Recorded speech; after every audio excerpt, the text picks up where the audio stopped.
Hi tears, இன்றைக்கி என் பையனுக்கு ஹெல்த்தியாக அண்ட் டேஸ்டியாக ஒரு லஞ்ச் ப்ரிப்பேர் பண்ணியிருந்தேன். ஸோ முட்டைக்கோஸ் வச்சு முட்டைக்கோஸ் பிரியாணி அதுதான் ரெடி பண்ணியிருந்தேன். ஸோ அதை எப்படி பண்ணலான்னு வாங்க பார்க்கலாம். ஸோ குக்கரில் எண்ணெய் ஊற்றிட்டு ஹோல் ஸ்பைசஸ், பிரியாணிக்கு தேவையான ஸ்பைசஸ் எல்லாமே போட்டுக்கலாம். பட்டை, கிராம்பு, சோம்பு, பிரியாணி இலை, மராத்தி மொக்கு, அன்னாசி பூ எல்லாமே போட்டு மிக்ஸ் பண்ணிவிட்டு பச்சை மிளகாய் 2 கீறி வச்சுருக்கேன். ஸோ அதையும் போட்டுக்கலாம். அதுக்கப்புறம் வெங்காயம் நல்லா போட்டு மிக்ஸ் பண்ணி வதக்கிட்டு தக்காளி போட்டு நல்லா வதக்கணும். அதுக்கப்புறம் வெட்டி வச்சுருக்க முட்டைக்கோஸும் நைட்டு ஊற வச்ச பட்டாணி இது 2ஐயும் போட்டு நல்லா வதக்கிக்கோங்க.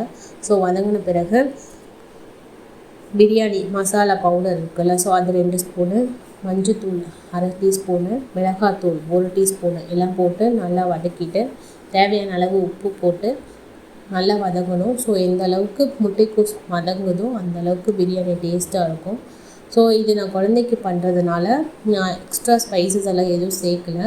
பெரியவங்களுக்கு பஞ்சமாக இருந்தால் நீங்கள் இதில் இஞ்சி பூண்டு பேஸ்ட்டு, புதினா அது எல்லாமே சேர்ந்துக்கலாம். இன்னும் ரொம்ப டேஸ்ட்டாக இருக்கும். ஸோ ரொம்ப ஹெவி ஸ்பைசஸ் என் பையனுக்கு பிடிக்காதுங்கிறனால நான் லிமிட்டான ஸ்பைசஸ் மட்டும் சேர்த்து பிரியாணி பண்ணியிருக்கேன். இப்போ 1.5 கப்பு அரிசிக்கு 3 கப்பு தண்ணி ஊற்றி ஒரு கொதி விட்டுட்டேன். ஸோ இப்போ உப்பு கொஞ்சம் கம்மியாக இருக்கனால உப்பு போட்டு நான் மூடி வச்சுக்கிறேன்.